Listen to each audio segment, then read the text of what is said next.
So Wingard to make it 3 in a row for the Power and a 12-point lead. Well, Chad, you got to fulfil a boyhood dream by making your debut against St Kilda in round 1 at Amy Stadium. Tell us how it felt. I know your parents were in the room, family was in the room before the game. Just tell us about how that felt. Well, first off, we had the Guernsey presentation.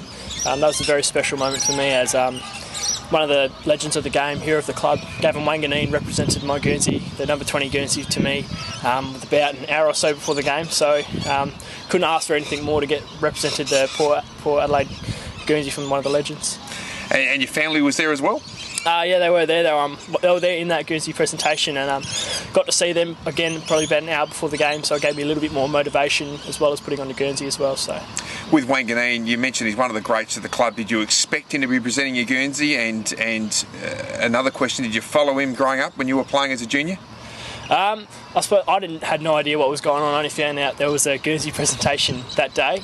Yeah. And I suppose in the back of my mind, I was hoping it would be him. Yeah.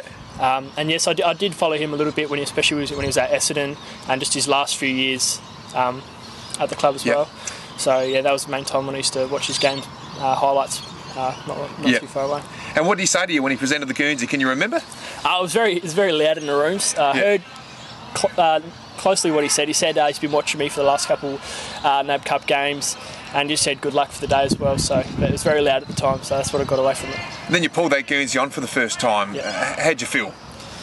A sense of belief in myself, and just a massive team bond that we had with the Guernsey from the previous players, as well as the team that we have now. So I think just the pure history within that Guernsey that holds with it. So I think it was a great honour to be able to put that on with the number 20 on the back as well. And then of course you ran out onto the stadium, ran through the banner that the cheer squad put together. How did it feel running around with the team for the first time on Amy Stadium? Did the feet touch the ground?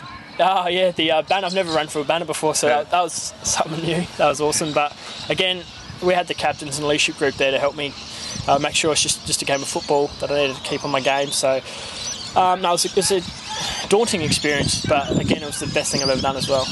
And you were very effective. You played a good role in that first game. I think you had something like 16 touches, and it was an emotional win. How did it feel when the siren went and you were part of such a great win for the club? Yeah, I mean, the crowd got behind us. It was a home game at Amy Stadium, and you could see from the footage, the guys on the bench, the guys on the field, once that siren went, it almost felt like, some people say, it felt like a finals win, just because how hard we've had to work from the pre-season to get into that winning position. Now, round 2 wasn't as good, of course, going down the Bombers by 4 goals. Very disappointing result.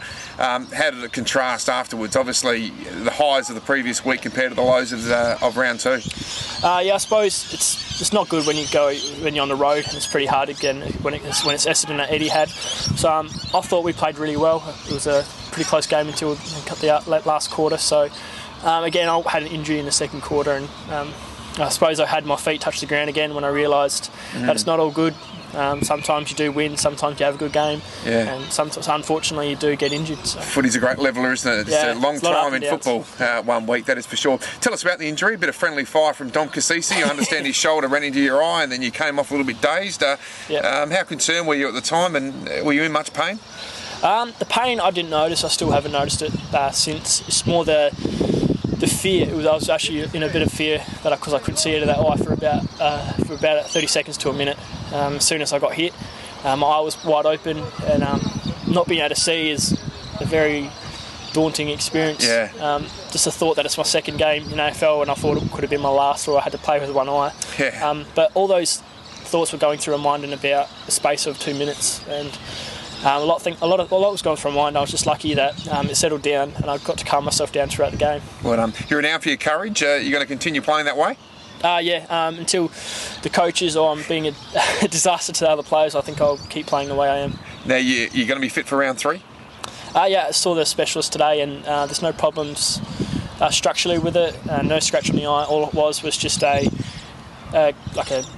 big hit to the eye, and it just bruising into the eye as well, just underneath it. So that'll go away in a few days, and it should be right for training. Mate, you made a very good start to your AFL career. We wish you all the best for the remainder of the season. Thank you.